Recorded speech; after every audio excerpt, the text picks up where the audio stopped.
Sir, I rise to move the resolution that the members of the Rajya Sabha assembled in this session are deeply grateful to the President for the address which he has been pleased to deliver to both Houses of Parliament assembled together on February 23rd, 2016. Sir, I move the resolution. Yeah. Now, Sri Jadda has moved the resolution. May it be support. And now Sri M.J. Akbar will support, and then Jadda has to speak. Okay. Now you will speak. उपसभापति जी, 23 फरवरी को joint sitting में महामहिम राष्ट्रपति जी ने जो speech देश के सामने और पार्लियामेंट के दोनों सदनों के सामने रखी, वो एक ऐतिहासिक दस्तावेज है. It is a historical document. It is a speech full of achievements. It is a speech which gives an overall view how the country is going forward and taking a big leap towards development under the dynamic leadership of Shri Narendra Modi ji, our Prime Minister. We all know that in 2014 May, and after that when the President of India spoke in his presidential address, he had outlined the overall vision of the government of NDA led by Shri Narendra Modi ji. In 2015, it outlined the roadmap of how this vision is to be visualized, it is to be realized, and it is to be brought into a reality. In 2016, when President of India spoke before the joint sitting of the Parliament, it was a situation where it was not a speech which desires or aspires. It was a speech with determination, with dedication, with decisiveness to deliver. And it has delivered, and it is the achievements which have been enlisted in this presidential speech. In 2014, when we took over, the economy was looming, and it was coupled with the dysfunctional political system. It was political paralysis at that point of time. It was a stagnation wherefrom it had to start. And it did not start only, it gained in a very short span of time a momentum which has been seen not by us but the world today. As I said that we don't desire and we don't only aspire, but we deliver. The goal which we have taken, we have also taken the theme of how we have to go forward, which has been enlisted in the speech of the President. He has said very clearly that we believe in the principles of Sabka Saath, Sabka Vikas. All sections of the society has to be taken into consideration. They have to be brought into the mainstream. And also to see to it that the development takes place of all sections of the society. Keeping this factor in view, we have developed two-pronged strategy. One is the supplementation, and the another is to increase productive capacity through investment-driven economic approach. So we also supplement wherever it is needed. At the same time, we also try to see to it that we increase the productivity, the capacity through investment-driven economy. We have concentrated on few aspects. Few are the hard aspects, hard assets, and the other are the soft assets. If we talk about the hard assets, it is the transportation, which involves railways, roadways, shipping, and civil aviation. A lot of investment has been done in this direction to see to it that the hard assets go forward and they bring prosperity to the economy. The manufacturing sector has been given due consideration. The power sector has gone forward, not only gone forward, but taken a big leap. Housing for the poor is also one of the basic consideration of this government. To facilitate the farmers, the irrigation has been given a top priority. And in these hard assets, all the investments is being done to see to it that these are all productive investments, which is going to increase the productivity of the country. It's going to change the scenario of the country, and which gives a big boost to the economy. If we talk about the soft assets, concentration has been there, and due consideration has been given to education. Education, not only formal education, but informal education also. We have given due consideration to health. Not only health, but a holistic approach of health, to see to it that we also take care of the preventive and the promotive part of the health. Skill development, this was an area which was practically missing from our whole curriculum, from our whole agenda of development. We never considered skill to be a very important factor which is needed for the development of the country. But Honorable Prime Minister gave due consideration to this skill, and Skill India concept was developed, and skill building was also given the due consideration which was needed. As far as the entrepreneurial ecosystem is concerned, we never thought how we can strengthen the entrepreneur, how we can see to it that the shortcomings which the entrepreneur is feeling, the gaps which is to be fulfilled. So the entrepreneurial ecosystem was also developed. So the core principle of the government in working is that this government is for pro-poor, it is for pro-growth, it is for empowerment, and it is for the principle of minimum government, maximum governance. It wants to bring transparency, and it also wants to develop the concept of Team India concept, that is cooperative federalism. These are the goals with which this country is moving forward under the leadership of Prime Minister. We are trying to bring a change, and in the past 2 years we have seen that there is a sea change in the political scenario as far as the working is concerned. As far as the working is concerned, if we talk about pro-poor, it is not only a slogan, it is not only a mere epitaph, it is something which is to be done and which has been done in the right perspective. It is pro-poor, it is pro-farmers, it is pro-laborers, it is pro for the vulnerable sections and the weaker sections of the society. If we talk about the growth, it is to boost the infrastructure. Infrastructure को boost देने के लिए हम लोगों ने pro-growth की बात की है. Increase the productivity of the agriculture and the industry, and to create jobs and invest in road, railways, shipping, and also to see that in infrastructure, coal and power plays a major role. ये total economy को एक holistic approach में develop करने के लिए इन सारे aspects पर work करने की इस सरकार ने कोशिश की है, और उसमें बहुत आगे हम बढ़े हैं.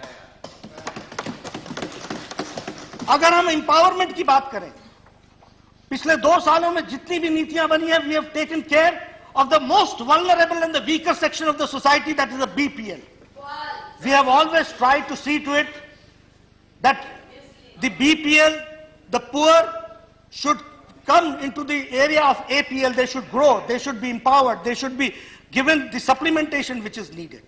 And that is how we are going forward.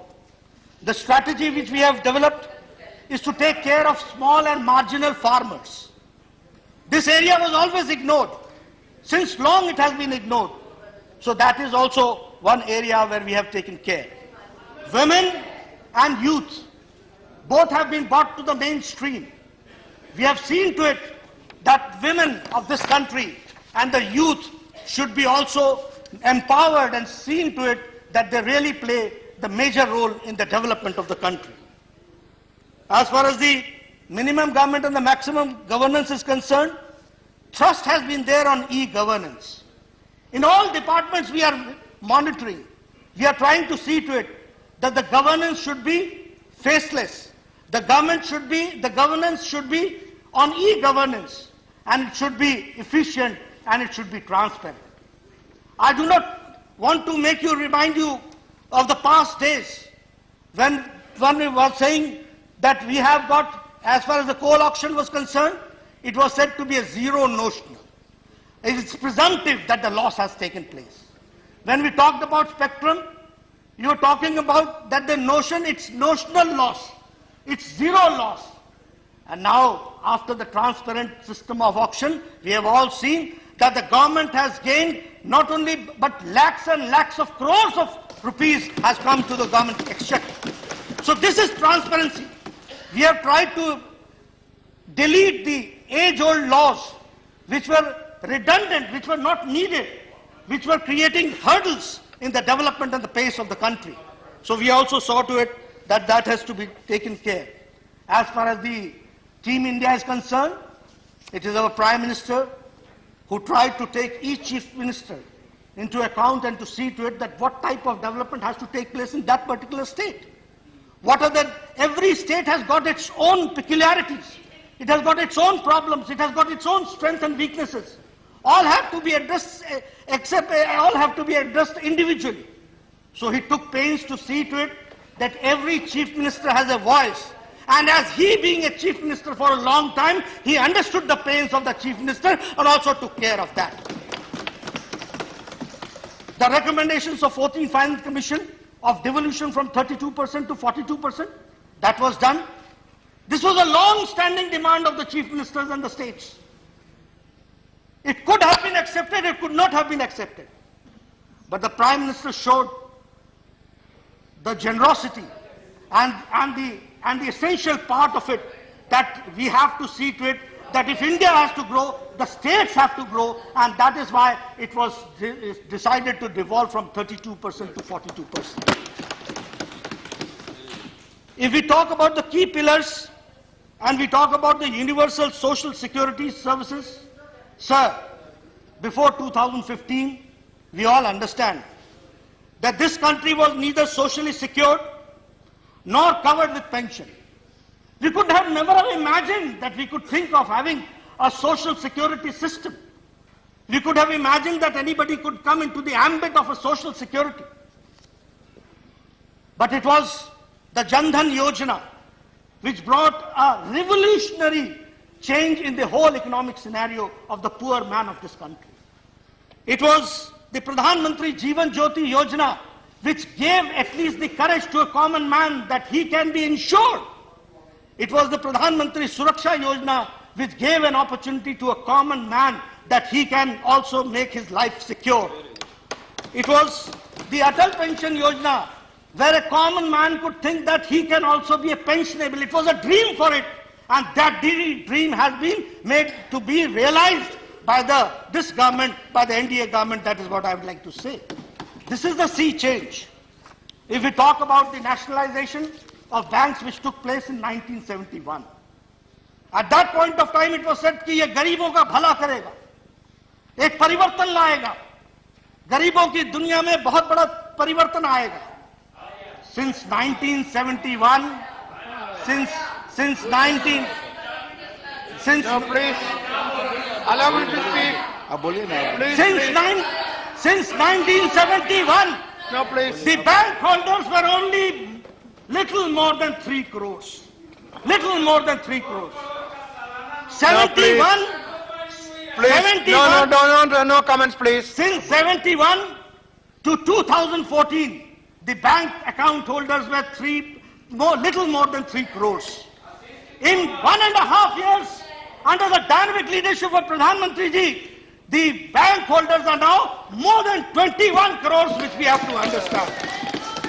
गरीबों का साथ तो 2014 के बाद हुआ, गरीबों का हाथ तो 2014 के बाद पकड़ा सरकार ने, और उसके बाद not only that, please. No commentary, please. No commentary. When your turn comes, you can reply. Please don't make any such commentaries now. Please. Zero account से, no commentaries. जीरो अकाउंट से शुरू करके 33,000 करोड़ तक इन गरीब आदमियों ने भारत की इकोनॉमी में अपने आप को जोड़ा. अगर हम प्रधानमंत्री जीवन ज्योति बीमा योजना की बात करें तो 2.9 करोड़ भारत के गरीब आदमियों ने अपने आप को इसके साथ आत्मसात किया। अगर हम प्रधानमंत्री सुरक्षा बीमा योजना की बात करें तो 9.3 करोड़ लोगों ने इसमें अपने आप को आत्मसात किया, इसके साथ जोड़ा है। अगर हम अटल पेंशन योजना की बात करें तो लाखों लोगों ने, रेडी वाला, जो बेचारा गरीब पान वाला छोटा व्यक्ति जो रिक्शा चलाता है, जिसने कभी सोचा नहीं था, उसने लाखों लोगों ने अपने आप को पेंशन के साथ जोड़ा है, अटल पेंशन की योजना के साथ जोड़ा है। ये भारत के गरीबों की तस्वीर बदलने वाला, डायरेक्शन देने वाला ये राष्ट्रपति जी का स्पीच रहा है और ये अचीवमेंट्स की बात है जिसको हमने रखने का प्रयास किया। मैडम जी, आपसे हम हिमाचल में भी बात करते हैं। Please,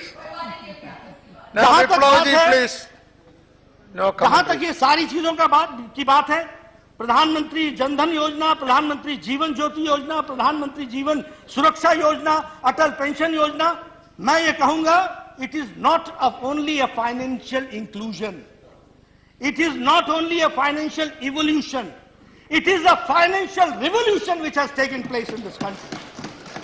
It is a revolution. रोटी कपड़ा और मकान की हम बात करते थे, हाउसिंग की हम बात करते थे, गरीबों को हम मकान देंगे इसकी बात करते थे।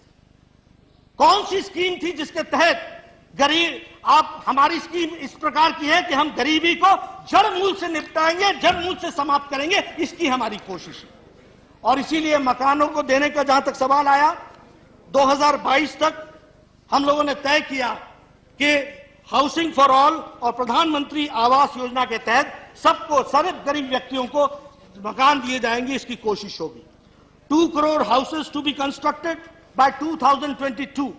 और ये सिर्फ कहने के लिए नहीं था, मोर देन 4,25,000 हाउसेस का सैंक्शन ये जो लास्ट गोइंग ईयर है, ऑनगोइंग ईयर में उसके लिए सैंक्शन किया गया और 24,600 crore were kept for this housing project ये लास्ट 2015-16। सो एक विचार जिसको लेकर के हम चले थे कि हमने उसको में परिवर्तन करना है, गरीब के झोपड़ी में चूल्हा जलाना है, गरीब की झोपड़ी को पक्का मकान देना है, उसके विकास में सहयोग करना है, उसको साक्षात्कार करके उसको प्रयास किया गया है। इस बात को हम कहना चाहते हैं। जहां तक एग्रीकल्चर का सवाल है, I would not like to comment on my predecessors in the sense the previous government. हर एक की अपनी अपनी इकोनॉमिक सोच होती है, लेकिन हमने कहा कि ये किसानों का देश है, हमने कहा this land belongs to farmers, हमने कहा इट्स एन एग्रेरियन सोसाइटी।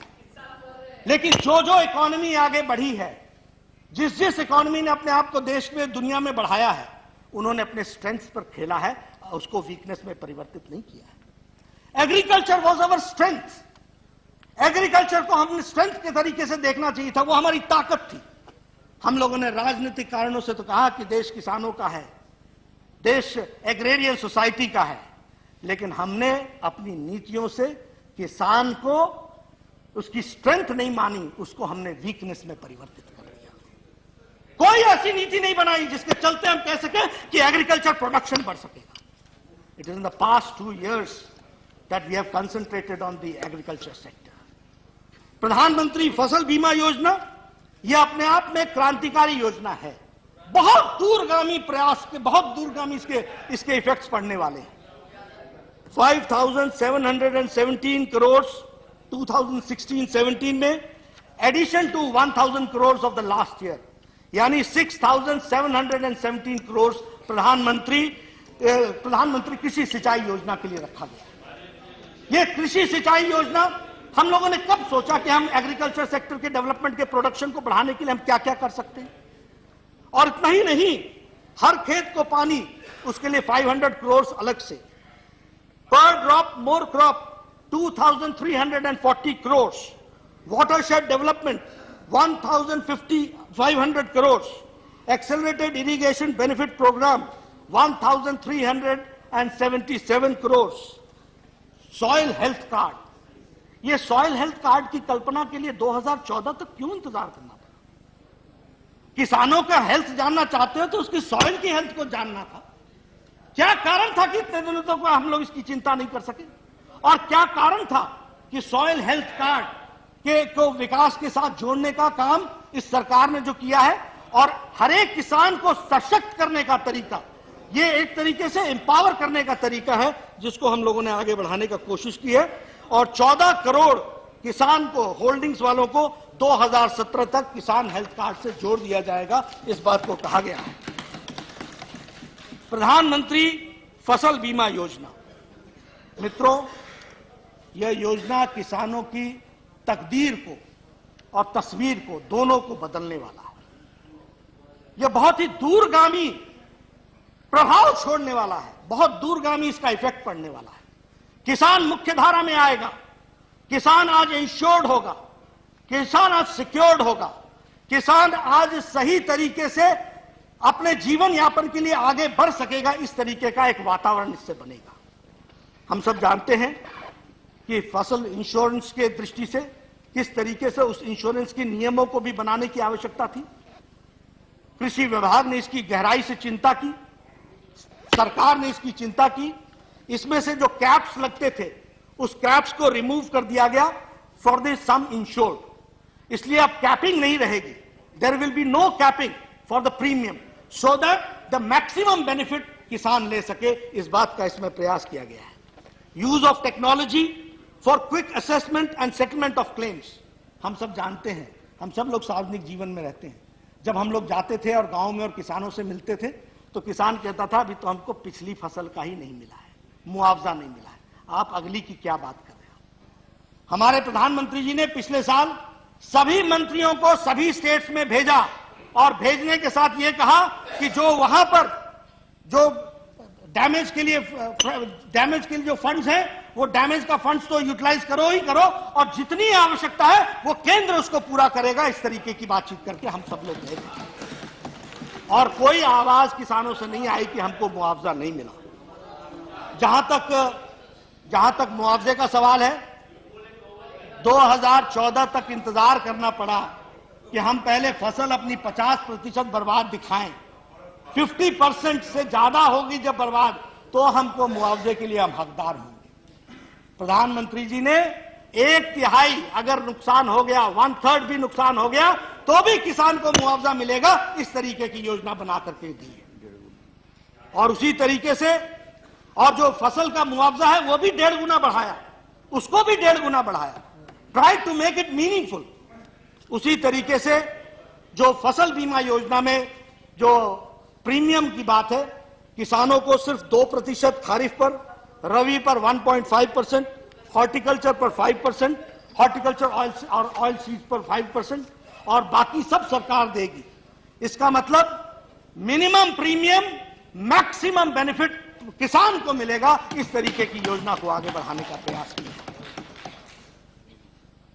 अभी तक आजाद भारत में फसल बीमा योजना के तहत 67 इयर्स में ओनली 23% फार्मर्स कवर हुए हैं। हमारी सरकार का लक्ष्य है कि आने वाले समय में मोर देन 50%, और वैसे तो 100% की ओर बढ़ने की, अग्रसर होने की हमारी इच्छा है, और उसमें आप सबका भी सहयोग होगा और आप सबका भी सहयोग वांछित होगा, और मुझे पूरा विश्वास है कि वो मिलेगा। और अगर हम इस तरीके से किसानों को अपने फसल बीमा योजना के तहत ले आते हैं तो किसानों का बहुत दूरगामी समय तक इसका लाभ मिलने वाला है और कृषि जगत में एक मौलिक परिवर्तन आने वाला है। एक सिक्योर्ड किसान भारत में खड़ा होने वाला है, जिसको हमको समझने की जरूरत है। इतना ही नहीं, एक इशू था पोस्ट हार्वेस्ट, कि किसान का अगर खेत उसने हार्वेस्टिंग कर ली और उसके बाद उसका खेत में पड़ा हुआ नुकसान हो जाए तो उसको कवर नहीं किया जाता था। अब उसको भी, पोस्ट हार्वेस्ट को भी 14 डेज के तहत, अगर जब से हार्वेस्टिंग हुई है तो उसको भी कवर किया जाएगा।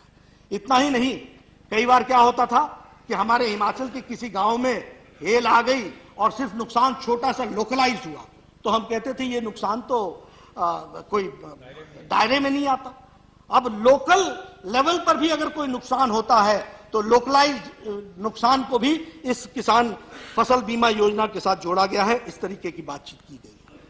अगर हम बात करें एरियर्स ऑफ शुगर केन की, तो 21,000 करोड़ जो शुगर केन का एरियर्स था उसको रिड्यूस करके 720 करोड़ तक ले आकर के खड़ा किया है, और उसको भी पूरा कमिटमेंट के साथ करने की बात है। गन्ने की राजनीति तो लंबे समय तक चलती रही है और गन्ने पर राजनीति भी लंबे समय तक चलती रही है, लेकिन गन्ने वालों का ध्यान दिया गया है तो इस सरकार ने दिया है। इस बात को समझने की जरूरत है। अगर हम इकोनॉमिक डेवलपमेंट की बात करें तो हम सबको मालूम है कि मोर देन 40% इंक्रीज है एफडीआई के इनफ्लोज में। एक सिनेरियो में परिवर्तन आया है, एक देश के विश्वास में परिवर्तन आया है। दुनिया का देश पर विश्वास जमा है। It is now a fastest growing economy. It is now an economy which is above 7.5% of GDP. It is an economy where the inflation is below 5% or 5.4%, sorry. It's an economy where people have faith. They want to participate and see to it that we also want to become the part and parcel of this development process. अगर हम investment की बात करें तो 15 lakh crore recently make in India के तहत यहां पर इन्वेस्टमेंट्स हुए हैं, 15 लाख करोड़. अगर हम स्किल इंडिया की बात करें, ये एरिया ही कभी सोचा नहीं था कि इस तरीके से भी हम साधारण व्यक्ति का डेवलपमेंट कर सकते हैं. इस स्किल डेवलपमेंट को देखें तो प्रधानमंत्री कृषि विकास योजना, कृषि कौशल योजना में, प्रधानमंत्री कौशल विकास योजना में 1700 करोड़ एलोकेट किए गए हैं. 1500 मल्टी स्किल ट्रेनिंग इंस्टीट्यूट्स को स्थापित किया गया है और कोशिश की गई है कि हम नौजवानों को स्किल्ड बनाएं, उनको मीनिंगफुल बनाएं, उनकी प्रोडक्टिविटी बढ़ाएं, उनकी कैपेसिटी बढ़ाएं और उनकी कैपेसिटी बढ़ा करके आर्थिक जगत में वो अपना भी जीवन यापन अच्छे से करें और देश की इकोनॉमी में अपना योगदान करें. इसको बढ़ाने का प्रयास किया गया है. अगर हम बात करें फर्टिलाइजर्स की तो हम 2014 से पहले की फर्टिलाइजर की स्थिति याद करते हैं तो No, please. No, please. हाँ, ऑफर आई है. ऑफर आई है, वही मैं कहा इन्वेस्टमेंट हो चुकी है. मुझे लगता है आप सारे प्रश्नों का जवाब पूछ लीजिएगा, मैं सब दूंगा. अगर हम फर्टिलाइजर्स की बात करें तो यूपीए के समय में एक्यूट शॉर्टेज रहती थी, लेकिन आज हम कहीं नहीं सुनते हैं कि कोई फर्टिलाइजर की शॉर्टेज है. ये नीम कोटेड के तहत जहां पिलफरेज रोका गया, वहीं प्रयासरत किया गया कि जिसको जरूरत है, जिस किसान को जरूरत है, उस तक फर्टिलाइजर पहुंचना चाहिए और इसको सुनिश्चित करने का योजना बना करके उसको आगे बढ़ाने की कोशिश की गई है. स्टार्टअप इंडिया में डेडिकेटेड फंड 10,000 करोड़ रखा गया है. उसी तरीके से स्टार्टअप इंडिया में नौजवानों के माध्यम से जो काम शुरू किया, उनके द्वारा जो रेज हुआ है वो 35 billion funding first half year 2015 में 35 बिलियन फंडिंग हमको उसमें मिली है. आप समझ सकते हैं कि भारत के नौजवानों का कितना बड़ा विश्वास था, जिस विश्वास को भारत के रहनुमा और जो उसको चलाने वाले देश के थे वो पहचान ही नहीं पाए थे. ये जब स्टार्टअप इंडिया शुरू हुआ तब भारत के उन नौजवानों के ताकत को पहचान सके और उसके कारण आज दुनिया की इन्वेस्टमेंट 35 बिलियन के आसपास आकर के इस देश में हम सबको मिली. अगर हम गरीबों की चिंता करने की बात करें, गरीब नौजवानों की चिंता करने की बात करें तो micro unit development and refinance agency Mudra के माध्यम से 2.7 करोड़ बेनिफिशियरीज हैं. 2.7 crore people have joined, they have taken the benefits of Mudra bank. And not only that, the loan sanctioned is 99,468 crore. 99,468 crore. एक आप सोचिए, गरीब व्यक्ति without collaterals, without security, without surety, उसके बाद उसको डिस्पर्स हो रहा है. 2.7 करोड़ नौजवान उसका लाभ उठा रहे हैं. 99,000 से मोर देन 99,000 करोड़ उसका कैश में उनको बेनिफिट मिल रहा है. वो अपने जीवन यापन के लिए आगे बढ़ रहे हैं. और अब मैं नहीं कह रहा हूं, ये ईज ऑफ डूइंग बिजनेस में जो इंटरनेशनल रेटिंग्स है उसके तहत वर्ल्ड बैंक रैंकिंग में ईज ऑफ डूइंग बिजनेस में हम 12 स्पॉट्स इंप्रूव किए. We have improve by 12 spots. अगर हम Global Competitiveness Index World Economic Forum पर जाएं तो उसमें हमने 16 स्पॉट्स अपने आप को इंप्रूव किया है. 16 स्पॉट्स हम आगे गए.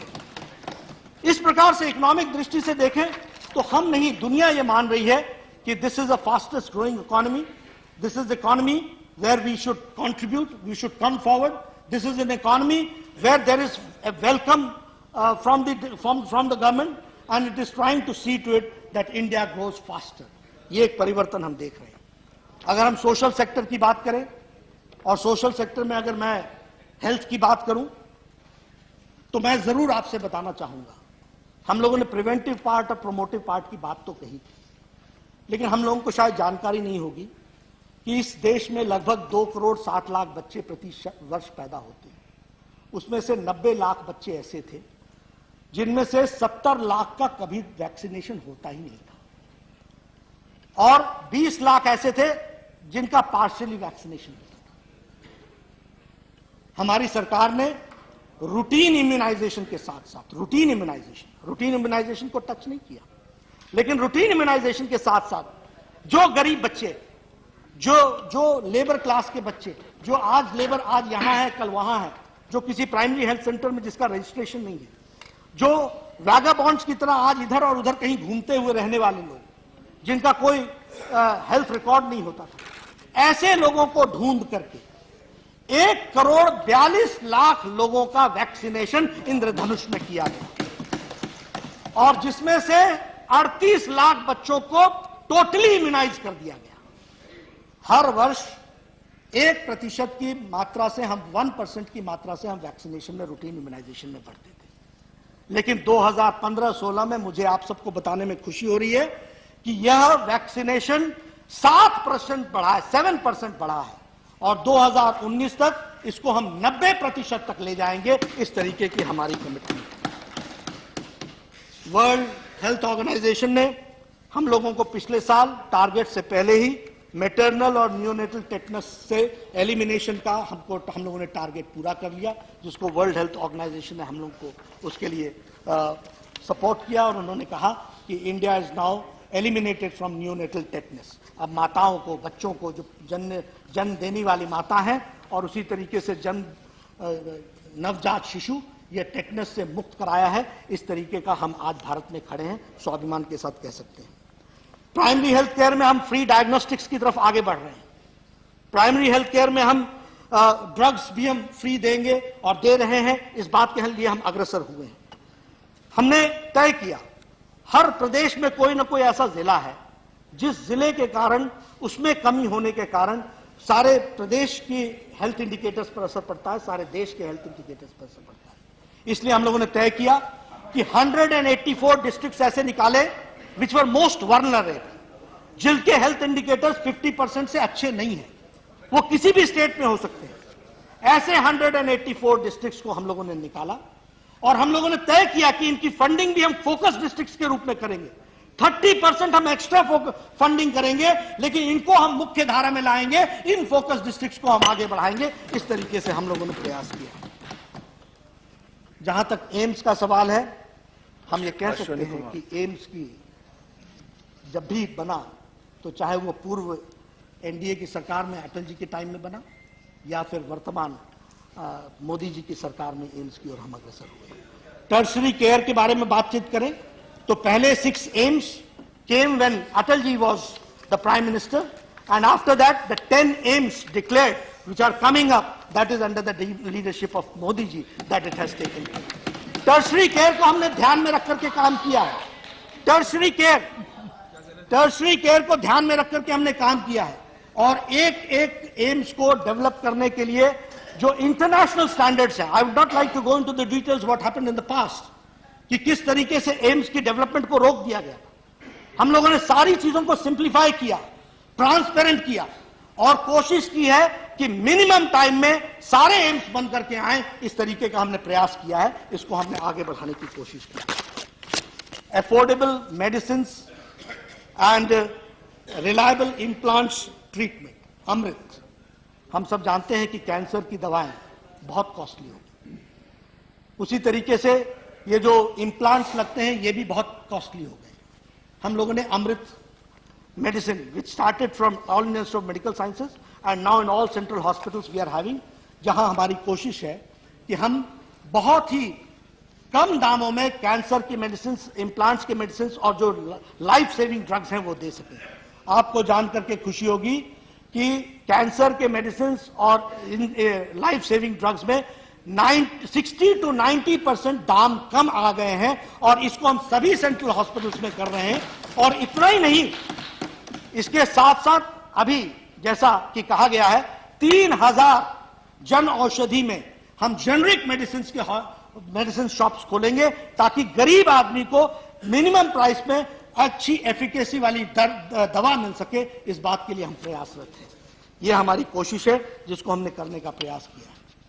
कायाकल्प के तहत हमने स्वच्छ भारत अभियान की जब बात प्रधानमंत्री जी ने रखी तो हम जानते हैं स्वच्छ भारत होना बहुत आवश्यक है और तभी स्वस्थ भारत होगा। और स्वस्थ भारत होना है तो हमारे हॉस्पिटल्स को पहले स्वस्थ होना पड़ेगा।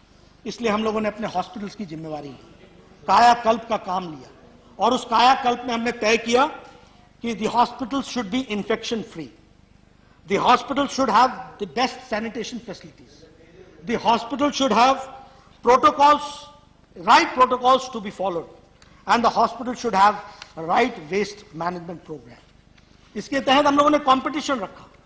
सेंट्रल हॉस्पिटल्स में फर्स्ट प्राइज 5 करोड़ रुपए का, सेकंड प्राइज 3 करोड़ रुपए का, थर्ड प्राइज 1 करोड़ रुपए का। हमने स्टेट्स को एनकरेज करने के लिए स्टेट हॉस्पिटल को 1 करोड़ रुपए का प्राइज, डिस्ट्रिक्ट हॉस्पिटल्स को 50 लाख रुपए का, प्राइमरी हेल्थ सेंटर को और सीएचसी को 10-10 लाख का, इस तरीके के हमने प्राइस रख करके और इनकी कंपटीशन शुरू कराई और इनके प्रोटोकॉल्स के तहत इंस्पेक्शन शुरू किया। Inspections are going on. We are trying to see to it that all hospitals follow these norms. उसी तरीके से हम उसकी ग्रेडिंग करेंगे और उसी तरीके से हम उसको आगे बढ़ाने का प्रयास करेंगे और हम कोशिश करेंगे ताकि वो बेस्ट पॉसिबल रिजल्ट्स दे सके। जहां तक टेलीमेडिसिन का सवाल है, इस नेटवर्क में 50 मेडिकल कॉलेजेस को हम लोगों ने लिया है। एक नेशनल नेटवर्क पोर्टल बनाया है जिसके तहत 50 मेडिकल कॉलेजेस को लेंगे और उनके द्वारा हम कोशिश करेंगे कि हम एक नॉलेज का नेटवर्क बनाएं और उस नॉलेज का ट्रांसमिशन करें। और टेलीमेडिसिन के तहत each medical college should take few blocks जिनको साथ में जोड़ करके वो काम करे ताकि हम लोगों का हॉस्पिटल पर से रश हटा सके। इस बात की कोशिश है। आपने देखा होगा all India institute of medical sciences में जहां लोगों को एक हफ्ता लगता था, वहां आज 4 घंटे के अंदर काम होता है। वो उसका कारण है कि हम लोगों ने जो रजिस्ट्रेशन है और जो उसको टाइम देने की बात है वो हम लोगों ने इलेक्ट्रॉनिक कर दिया है। ऑनलाइन रजिस्ट्रेशन होती है, पेशेंट आता है 4 घंटे के अंदर अपने सारे टेस्ट करा करके वहां से जाता है।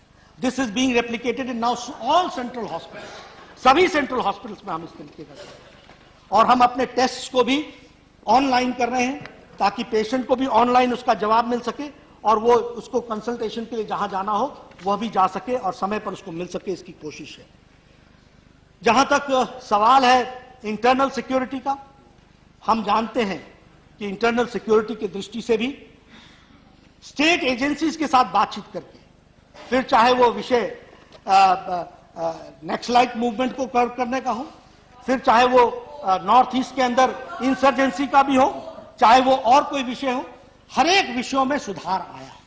और उसका मूल कारण है कि स्टेट्स को कॉन्फिडेंस में लेकर के एक कन्वर्जेंस करके एक कलेक्टिव अप्रोच लेकर के चलने का प्रयास हुआ है। डिफेंस की बात करें, OROP, ये एक लंबे समय से long standing demand. Defence personnels had also वो इस बात को समझ चुके थे कि अब ये डिमांड भी किससे करनी है, क्योंकि उनके ध्यान में आ चुका था कि यह डिमांड अगर पूरी करेगा तो वह एनडीए की सरकार आदरणीय मोदी जी के नेतृत्व में करेगा। इस बात को समझ चुका और इसीलिए आज हम कह सकते हैं with all the financial implications annually to the tune of 9,000 crore, still that demand has been accepted and जो फौजियों की लॉन्ग 40 इयर्स की डिमांड थी उसको पूरा करके हम लोगों ने दिखाया है। अगर हम बात करें एक्सटर्नल अफेयर्स की, तो अगर हम बांग्लादेश की बात करें, बॉर्डर डिस्प्यूट कब का, 1971-72 तब का बॉर्डर डिस्प्यूट चला आ रहा था। कोशिश, मैं फिर कहूंगा, you see how change takes place. Change takes place only when the political leaders have got the political will to change it. That is what we have to understand. If the political will is not there, it cannot change. The same government was there, the same apparatus was there, the same situation was there. For 41 years, you were not able to do. And within a short span of 1.5 years, the Bangladesh disputes was settled. How it was done? It was done because there was a political will of this government to bring change and to see that our neighbors के साथ हमारे रिश्ते सुधरे. उसको हम लोगों ने पूरा किया. अगर हम बात करें India, we are not saying, internationally it is said that as far as BRICS is concerned, as far as G20 is concerned, as far as W2A is concerned, as far as East Asia Summit is concerned, as far as ASEAN is concerned, India is now one of the leaders who decides the decision making process, and also its view is very important as far as all these international forums is concerned. This is the situation. This is the situation. इसलिए मेरा ये कहना है कि अगर अंतर्राष्ट्रीय जगत और अगर दुनिया की बात करें तो दुनिया भी आज अगर राहत की उम्मीद करता है तो वो भारत से करता है. नेपाल में अर्थक्वेक आया, यह हमारी जिम्मेवारी थी.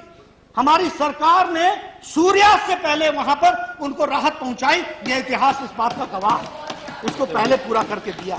अगर यमन में हमारे लोग फंसे थे, और सिर्फ हमारे ही लोग नहीं फंसे थे, दूसरे देशों के भी फंसे थे, उनको भी अगर राहत दिलाई और इतना बड़ा काम अगर किया है तो इस सरकार ने करके दिया. इसलिए इंटरनेशनली आज हमारी छवि, आज हमारी स्थिति दुनिया की निगाहों में एक सशक्त भारत, एक बढ़ता भारत, एक उज्जवल भारत, एक समर्थ भारत, एक ताकतवर भारत, एक सबको साथ लेकर के चलने वाला भारत, इस तरीके की तस्वीर बनी है. मुझे पूरा विश्वास है कि जो बात मैंने कही है उन बातों के साथ आप सब भी समर्थन करेंगे, और इन्हीं शब्दों के साथ मैं राष्ट्रपति जी के इस अभिभाषण का समर्थन करता हूं. धन्यवाद. Yes.